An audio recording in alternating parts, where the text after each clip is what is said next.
What's shaking, my friends? Welcome back to my channel. My name is Shay, and today we're going to talk about what I'm excited about coming out in the month of June. If you are not familiar about how I do these videos, I'm going to tell you the date a book comes out. I'm going to pop the cover up here, and I'm going to tell you something about the blurb or something, a little snippet of what made me interested in the book. You will not get full synopses from this video. So we'll go ahead and jump right into it. June was a little bit of a lighter month for me, so I need all the releases that you're looking forward to in the month of June so that I can add some more to my list. So I have my handy dandy laptop down here, so I'm going to be looking down so I can tell y'all what's coming out. On June the 1st, we have Shanghai Immortal by A.Y. Chow, and I may have butchered that name, and I really apologize, but I have this richly told adult fantasy debut teams with Chinese deities and demons cavorting in Jazz Age Shanghai.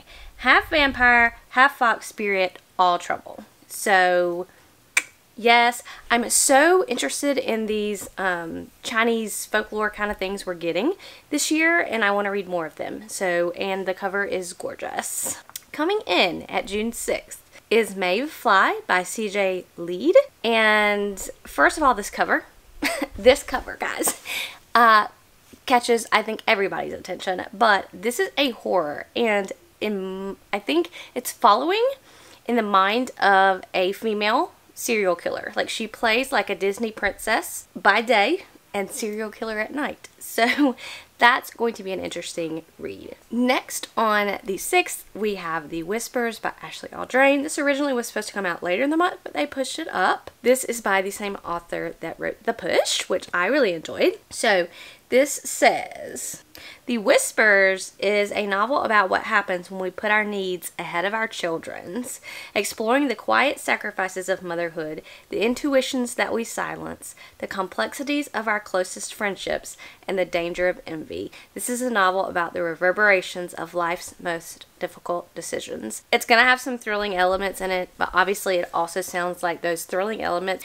are going to be very thought-provoking. So interested in that. Then on June 13th, we have The Surviving Sky by Kritika H. Rao. Please correct me on the pronunciations of these if I'm doing them wrong. And I love this cover as well. This is one that I've heard a lot of people anticipating as well. So, Hindu philosophy-inspired debut science fantasy follows a husband and wife racing to save their living city and their troubled marriage high above a jungle world besieged by cataclysmic storms. So, sounds to me kind of like apocalyptic. So sign me up. I'm all about the apocalyptic novels. Then we have also on the 13th, The Combat Codes by Alexander Darwin. So this was originally self-published. I wanted to read it when it was self-published before it was even announced that it was being traditionally published. In a world where battle-hardened warriors determine the fate of empires, war-ravaged nations seek out a new champion in the first book of a thrilling science fantasy. There's also, I think, going to be some combat academy going on in the book. So I'm excited to pick that one up. Then we have two heavy hitters coming out on June the 20th. So we have 0 Days by Ruth Ware, an adrenaline-fueled thriller that combines Mr. and Mrs. Smith with The Fugitive, about a woman in a race against time to clear her name and find her husband's murderer. So me and Ruth Ware sometimes get along, sometimes not. I always, though, am interested to read her books, if that makes any sense. Even though we sometimes don't always get along. I don't know. Something about the synopses and the covers of hers I like.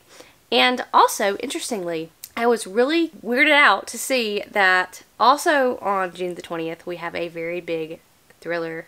So I didn't figure that these books were going to come out on the same day, but they are, which is The Only One Left by Riley Sager. So this follows this woman. Lenora is in a nursing home, and she was accused of murder way back in the day, but they didn't have any proof, you know, proving that she did murder somebody. So they never were able to convict her or put her in jail. Now she's in a nursing home, and our main character is going to be in the nursing home, taking care of her, and she's going to find out some things that went on in the past, I think.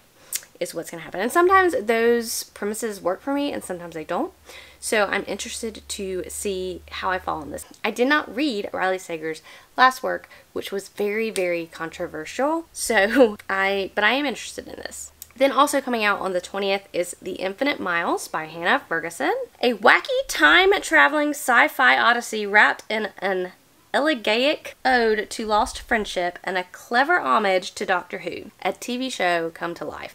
It sounds like a romping good time. I mean, who doesn't like Doctor Who and TV shows that come to life? I am excited. Then on the 20th, we're also getting The Garden of the Cursed by Katie Rose Poole. First of all, whoever did this cover, props to you, because this is a fantastic cover in my opinion, and it drew me right on in and was like, I want to read this. I have not read Katie Rose Poole's other series. I've always been interested, but I have not read it. This is a thrilling YA fantasy mystery duology. Yes, duology. Cursebreaker Marley Briggs reluctantly pretends to be in love with one of the most powerful nobles in Karaza City to gain entry into an illustrious and deadly society that holds clues to her mother's disappearance.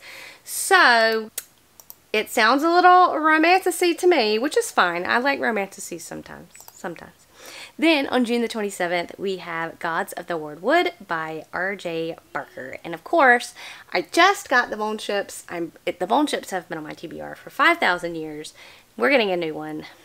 In a world locked in eternal winter and haunted by prophecy, a young boy trains for years to become the chosen one, only for another to rise and claim his place in the start of an unmissable epic from the rising star in fantasy. Listen, this sounds like a very good take on a chosen one trope. I like a chosen one trope if done really well, and this sounds like it's going to be, obviously somebody has taken over the chosen one's job, and I'm here for it. I'm here for it. It's a chunky boy. I've seen photos of the book. It's chunky.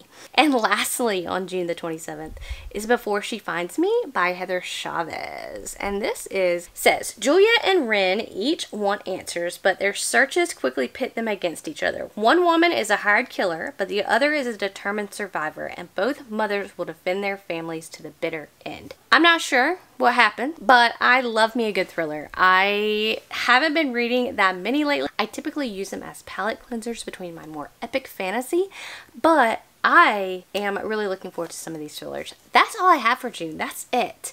Which is shocking to me because I would feel like in the summer months we would have more, material coming about. But if you know any books that are coming out in June that I may need to check out, leave it down in the comments below and I will catch you guys later.